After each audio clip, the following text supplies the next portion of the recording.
Ed Sheeran recently won the lawsuit filed against him by the heirs of Ed Townsend, co-writer of Marvin Gaye's Let's Get It On. Townsend's heirs claimed that Ed Sheeran's 2014 hit Thinking Out Loud infringed on the copyright of the classic 1970s Marvin Gaye song. Was this based in reality?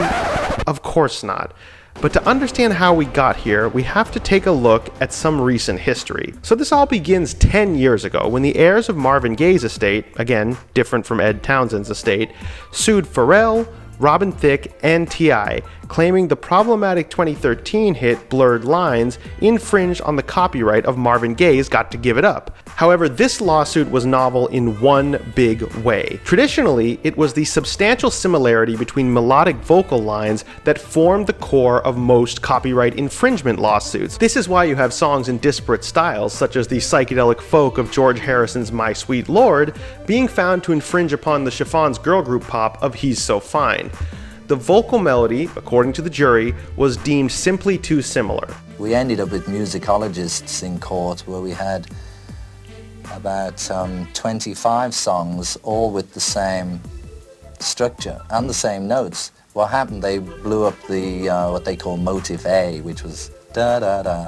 They had that blown up about 6 feet square. Now, one can argue if this was a fair standard, but it was the basis for copyright infringement lawsuits for 60 years, and had not led to any existential threats to musical creativity. The Blurred Lines case changed all of that. The basis for that lawsuit was not that Pharrell, Robin Thicke, and T.I. had literally lifted melodic elements from Got to Give It Up, but that they had lifted the vibe and feel and groove from the song. As a musician, this is patently absurd, and we'll go into more detail why in just a bit. Unfortunately for the world of music, though, the Gaye estate succeeded in convincing the jury that these intangible elements of music were protected intellectual property, thus setting the precedent that led to Ed Sheeran being sued by Ed Townsend's heirs over Thinking Out Loud copying Let's Get It On, despite the songs literally not sharing any vocal melodic material. Thankfully,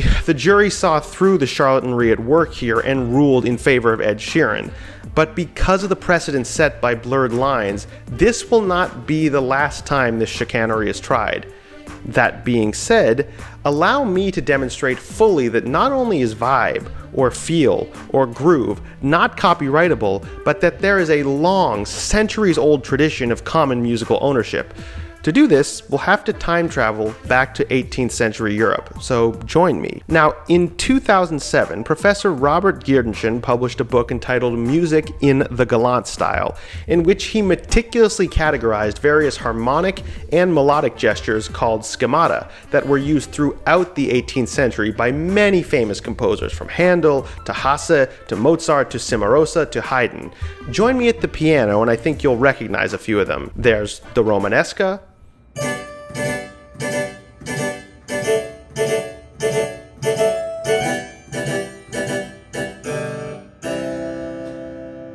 the Printer,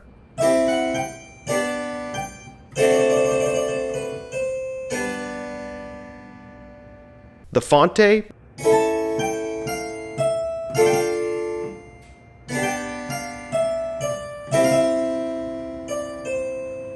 and the Monte, just to name a few.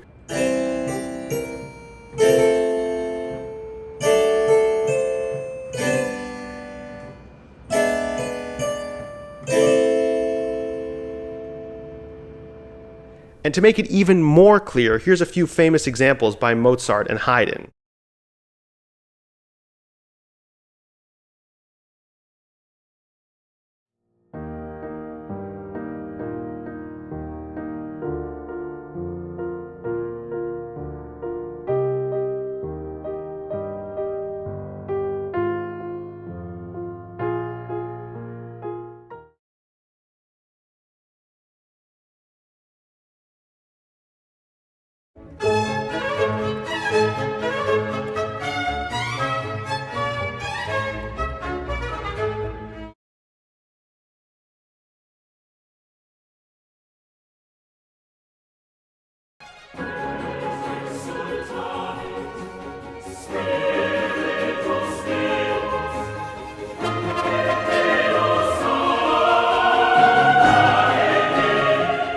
It was commonly understood among all these eminent musicians and composers that no one owned the Galant Schemata.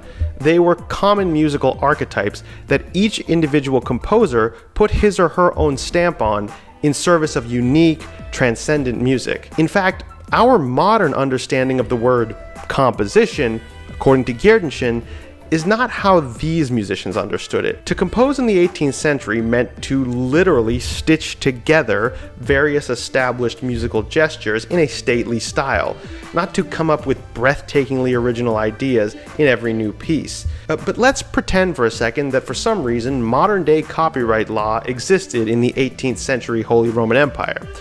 And let's pretend there was a guy, we'll call him Johann, and let's pretend one day Johann decided, since he had written a piece with the Romanesca, that he was going to sue, Mozart, because Mozart also used this stock harmonic gesture in a composition. I can tell you how that would end in the 18th century Holy Roman Empire, with a rapier duel. Such a claim that one person could lay ownership to a common collective musical gesture would be utterly outrageous in the classical and Galant era. And that is exactly the bedrock on which this utterly ridiculous lawsuit rested. Ed Townsend's heirs essentially argued that a chord progression that we can call a pop-rock schemata, to borrow a page from Galant, is not a part of the collective ether of pop songwriting, but an intellectually protected, unique idea.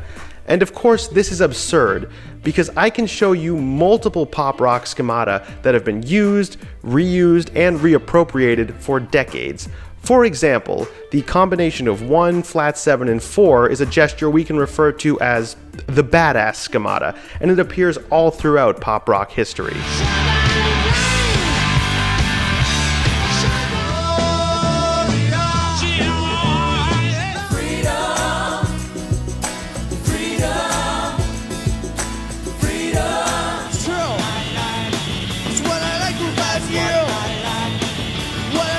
Then there is a famous schemata we can call the doo-wop schemata, which I feel is self-explanatory.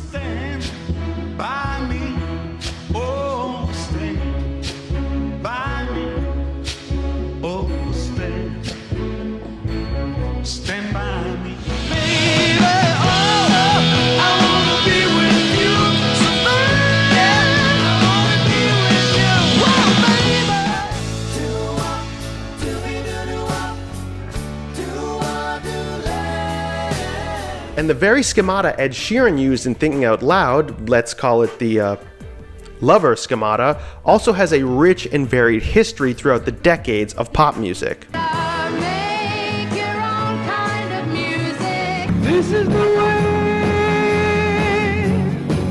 I always dreamed it would be.